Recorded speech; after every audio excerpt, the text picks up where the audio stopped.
என் தங்கமே, உன்னுடைய இல்லத்தினுடைய ஒரு மூலையில் நான் சொல்கின்ற ஒரு பொருள் இருக்கின்றது. இந்த பொருள் அங்கே இருப்பதனால் தெய்வங்களினால், அதாவது உன் அப்பன் இந்த கருப்பனால் மட்டுமல்ல, உன் இல்லத்திற்கு வருகின்ற எந்த ஒரு தெய்வங்களினாலும் அங்கே தங்கி இருக்க முடியவில்லை. அதனால் உடனே நான் சொல்கின்ற இந்த பொருளை அந்த மூலையிலிருந்து நீ அப்புறப்படுத்த வேண்டும். உடனே இதை நீ செய்து விட்டாயானால் உன் அப்பன் எனக்கு மிகுந்த மகிழ்ச்சி. ஏனென்றால் நான் அங்கிருக்க வேண்டும் என்று ஆசைப்படுகின்றேன். உன் இல்லத்திற்கு வருகின்ற மற்ற தெய்வங்களும் அங்கிருக்க வேண்டும் என்றுதானே நீயும் ஆசைப்படுவாய். அப்படி இருக்கும் பொழுது என் பிள்ளை, மனதார உனக்கு தெரியாமல் நடக்கின்ற இந்த தவறை நீ என்னவென்று தெரிந்து கொண்டால் நிச்சயமாக சரி செய்து விடுவாய் என்றுதான் உன் அப்பன் கருப்பன் உன்னிடத்தில் இதை சொல்லிவிட வேண்டும் என்று வந்திருக்கின்றேன். என் பிள்ளையே, பொதுவாக வாழ்க்கையில் எந்த ஒரு தவறுகளையும் நாம் தெரிந்து செய்வது இல்லை. வேண்டும் என்றே செய்வது வேறு, தெரியாமல் விட்டு விடுவது வேறல்லவா? அப்படி இருக்கும் பொழுது என் குழந்தை, உன்னுடைய வாழ்க்கையில் நீ செய்ய நினைக்கின்ற பல நல்ல விஷயங்கள் எப்பொழுதுமே உன்னை சார்ந்து உன்னை சுற்றி நடந்து கொண்டிருக்கும் பொழுது, நீ நல்லதை மட்டுமே செய்யும் பொழுது, நீ செய்த பல புண்ணிய காரியங்களினால் தெய்வம் உன் இல்லத்திற்கு வந்து கொண்டிருக்கும் பொழுது, நீ செய்கின்ற ஒரு சிறு தவறினால் உன்னுடைய வாழ்க்கையில் நிச்சயமாக தெய்வத்தினுடைய அருள் கிடைக்காமல் போய்விடக்கூடாது. தெய்வம் உன் இல்லத்திற்கு வந்தும் கூட அங்கு தங்கி இருக்க முடியாத ஒரு நிலை ஏற்படுகிறது என்று உன் அப்பன் சொல்கின்றேன். என் குழந்தையே, எத்தனையோ முறை உன் வாழ்க்கையில் தெய்வத்தினுடைய அருள் கிடைத்து நீ பல முன்னேற்றங்களை அடைந்திருக்கின்றாய். சில கஷ்டகாலங்களும் உனக்கு வந்திருக்கின்றது. அதை இல்லை என்று ஒரு நாளும் உன் அப்பன் சொல்லவில்லை.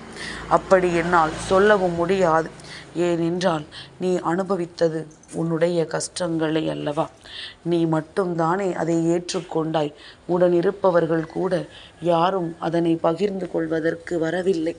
அப்படி இருக்கும் பொழுது இந்த வாழ்க்கையில் உனக்கென்று கிடைக்கின்ற நல்ல விஷயங்களை எல்லாம் இனிமேல் நீ தவிர்த்து விடக்கூடாது. நீ பட்ட கஷ்டத்திற்கும் நீ பட்ட அவமானத்திற்கும் தான் தெய்வங்கள் உன்னை ஆசீர்வதிக்க உன் இல்லத்திற்கு வந்து கொண்டிருக்கின்றது.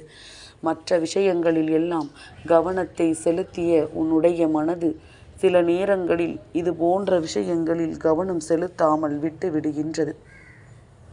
உன்னை சுற்றி என்ன நடந்து கொண்டிருக்கின்றது என்பதில் உன் கவனம் இல்லாமல் போய்விடுகின்றது.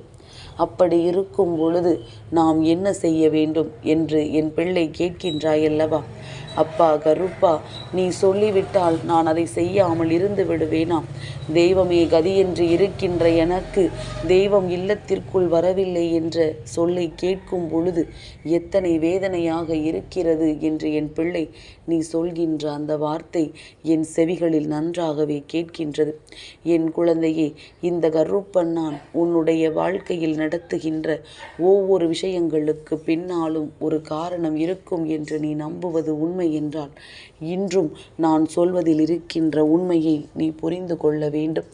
என் பிள்ளையே, எல்லோராலும் எப்பொழுதும் எல்லா விஷயங்களிலும் கவனமாக இருக்க முடியாது. சில விஷயங்கள் நம்முடைய கவனத்தை மீறி இந்த வாழ்க்கையில் நடந்து விடுகின்றது.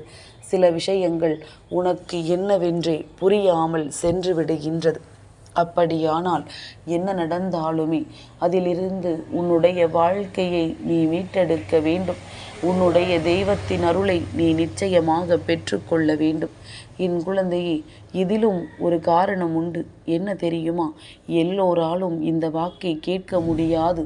உண்மையாகவே யாருக்கு தெய்வத்தின் அருள் இருக்கின்றதோ, யாருடைய இல்லத்தில் தெய்வ நடமாட்டம் இருக்கின்றதோ அவர்களுக்கு மட்டும்தான் இந்த கருப்பன் சொல்கின்ற பதிலானது கேட்கும்.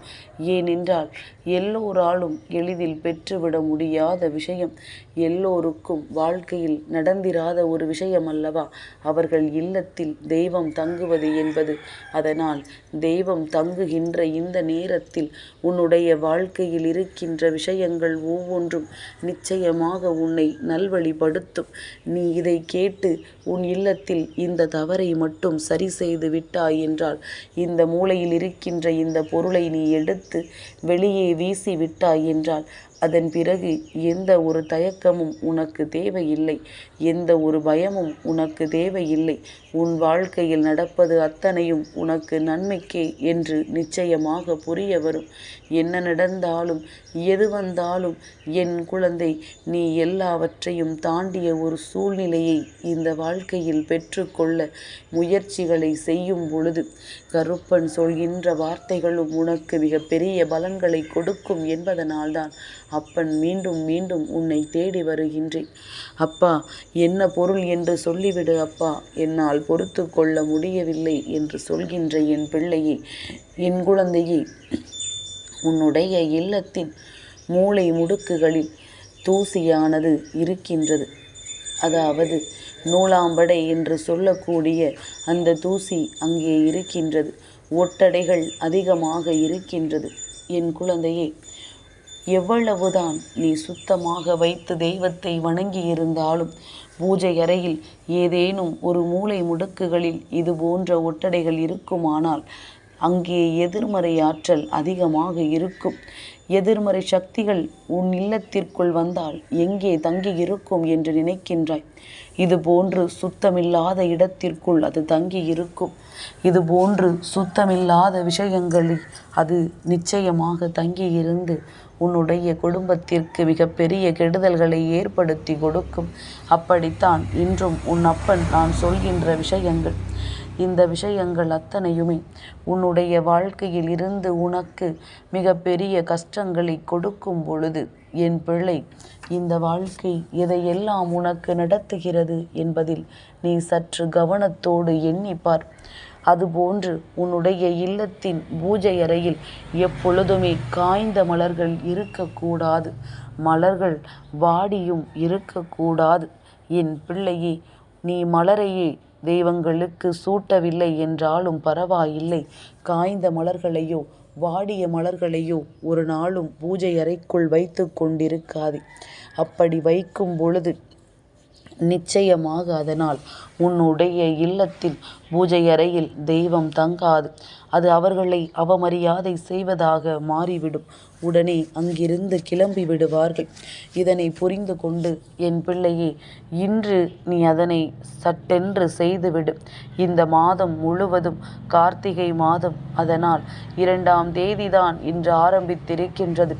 முழுவதும் தெய்வம் நடமாடும். உன் இல்லத்திற்குள் தெய்வ சக்தி அதிகமாக தங்கி இருக்கக்கூடிய மாதம். என் பிள்ளையே, சுற்றி இருக்கின்றவர்களை எல்லாம் நீ பார்த்தால் நிச்சயமாக உன்னால் புரிந்து கொள்ள முடியும். வீட்டிற்கு ஒரு ஐயப்ப பக்தர்கள் இருப்பார்கள். அதனால் என் பிள்ளையே, உன் இல்லத்திலும் ஐயப்பனின் நடமாட்டம் இருக்கும், மற்ற தெய்வங்களின் நடமாட்டமும் இருக்கும். அதனை புரிந்து கொண்டு நீ உடனடியாக இதனை சுத்தம் செய்து விட்டால் போதும். நிச்சயமாக பல நன்மைகளை உன் இல்லம் இனிமேல் பெற்றுக்கொள்ளும். என் தங்கமே, எப்பொழுதுமே நாம் ஒரு விஷயத்தை செய்கிறோம் என்றால் அதற்கான காரணத்தை தெரிந்து கொண்டு செய்யும் பொழுது வாழ்க்கை முழுவதும் அதை நாம் மறக்கவும் மாட்டோம். நாம் நம் இல்லத்தில் அதனை செய்யாமல் விட்டுவிடவும் மாட்டோம். அப்படித்தான் உன் வாழ்க்கையிலும் நான் சொல்கின்ற விஷயங்கள் அத்தனையும் நடந்து கொண்டிருக்கிறது என்பதனை நீ புரிந்து கொள்ள வேண்டும். என் பிள்ளையே, சந்தோஷங்களும் சந்தர்ப்பங்களும் எப்பொழுதுமே சட்டென்று ஒருவருக்கு கிடைத்து விடாது. அது கிடைக்கின்ற நேரத்தில் நாம் சரியாக அதனை பயன்படுத்தி கொள்ளவில்லை என்றால் மீண்டும் நாம் எவ்வளவுதான் தேடினாலும் அது நம்மை வந்து சேராது.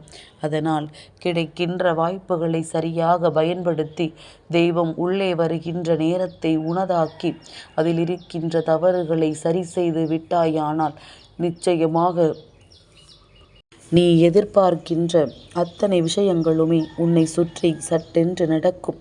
உனக்கான நன்மைகளையும் தீர்வுகளையும் அது உடனடியாக கொண்டு வந்து கொடுக்கும் என்பதனை என் பிள்ளை நீ கட்டாயமாக புரிந்து கொள்வாய். வாழ்க்கை எல்லா விஷயத்தையும் உனக்கு சரியான தருணத்தில் தந்து கொண்டிருக்கின்றது. இதையெல்லாம் புரிந்து கொண்டால் உன் வெற்றி என்றுமே உனதாகும். உன் வெற்றியை அதன் பிறகு யாராலும் தடுத்து நிறுத்த முடியாது. என்றும் இந்த கருப்பனின் அன்பில் நல்லபடியாக நீ வாழ்வாய். என் தங்கமே, இந்த கருப்பனின் ஆசீர்வாதங்கள் என்றென்றைக்கும் உனக்கு முழுமையாக கிடைத்து கொண்டே இருக்கும்.